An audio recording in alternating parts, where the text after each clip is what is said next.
నమస్కారం అండి. మహాభారతంలో నేడు 75వ అధ్యాయము అంశం ద్రోణుడి నాయకత్వం. వినిపిస్తున్నది మీ విజయభాస్కర్.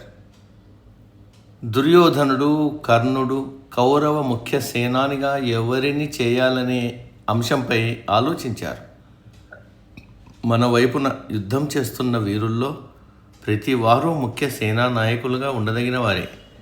రాజులంతా సమాన ప్రతిభ, బలము, శక్తి, నేర్పు, ధైర్యము, శూరత్వము, వంశాధిక్యత ఉన్నవారే.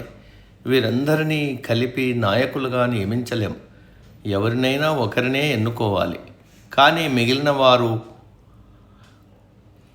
దురభిమానంతో తమ పూర్తి బలాన్ని యుద్ధంలో ఉపయోగించకపోతే మనకు నష్టం కలుగుతుంది.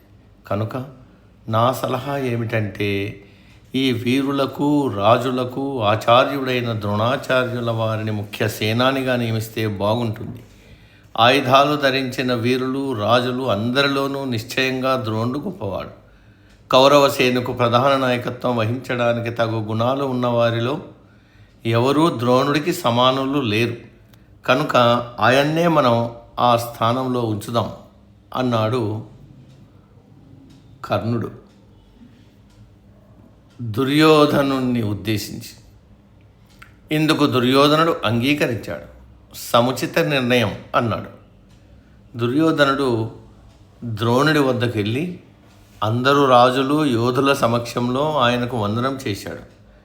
గౌరవప్రదమైన గురువర్య, ఇక్కడున్న మహారాజులందరిలోనూ నీవు వర్ణము, వంశ గౌరవము, శాస్త్ర జ్ఞానము, వయస్సు, బుద్ధి, ప్రతాపము, నేర్పు అన్నింటిలోనూ అధికుడవు. కనుక మన సైన్యానికి ముఖ్య నాయకత్వం వహించాల్సిందిగా వేడుకుంటున్నాను. మీ నాయకత్వంలో మన సేనకు జయం కలుగుకాక అని అభ్యర్థించాడు. చుట్టూ ఉన్న రాజులు తమకు సమ్మతిగా కరతాళధ్వనులు చేశారు. దుర్యోధనుడు సంతోషించాడు. అందరి సమక్షంలో వైభవంగా ద్రోణుణ్ణి ముఖ్య సేనానిగా అభిషేకించాడు. వీరుల ప్రధానోద్యోగుల కలకలం, సింహనాదాలు, తూర్యరావాలతో చెలరేగి కౌరవులందరూ యుద్ధాన్ని జయించినంత మహోత్సవంగా భావించారు. ద్రోణుడి నాయకత్వంలో అందరికీ అలాంటి ఉత్సాహం, విశ్వాసం ఉంది. ముఖ్య నాయకత్వ బాధ్యతలు స్వీకరించిన ద్రోణుడు తన సేనను వృత్తాకారంగా నిలబెట్టాడు. ఇదివరకు యుద్ధానికి దూరంగా ఉన్న కర్ణుడు ఇప్పుడు తన రథంపై యుద్ధభూమినంతా కలియదిరుగుతున్నాడు. దీనితో కౌరవ యోధులంతా ఆనందాన్ని, ధైర్యాన్ని వ్యక్తపరిచారు. మహామహుడైన భీష్ముడు పాండు కుమారులను చంపడానికి ఇష్టపడలేదని, ఆ కారణంగా తన శక్తి సామర్థ్యాలను యుద్ధంలో ఉపయోగించలేదనే వార్త సైన్యం మొత్తం ప్రచారమైంది. ఇప్పుడు కర్ణుడు యుద్ధ భూమిలో ఉన్నందున పాండవులు అతని చేతిలో హతులు కాక తప్పదని వీరులు, కౌరవ సేనలు భావించాయి.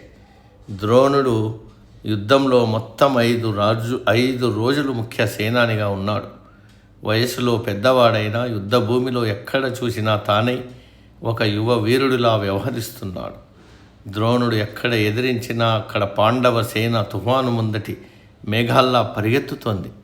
పాండవ పక్షంలోని గొప్ప వీరులందరినీ స్వయంగా ఎదిరించి యుద్ధం చేస్తున్నాడు ద్రోణుడు. సాత్యకి, భీముడు, అర్జునుడు, అభిమన్యుడు, ద్రుపదుడు, కాశీరాజు వీరందరినీ పెక్కుసార్లు ఎదుర్కొన్నాడు. ముప్పు తిప్పలు పెట్టాడు, ఓడించాడు. తాను యుద్ధం చేసిన 5 రోజులు పాండవ సేన చాలా నష్టపోయింది. నేటికి సమాప్తం. సర్వే జన సుఖినో భవంతు.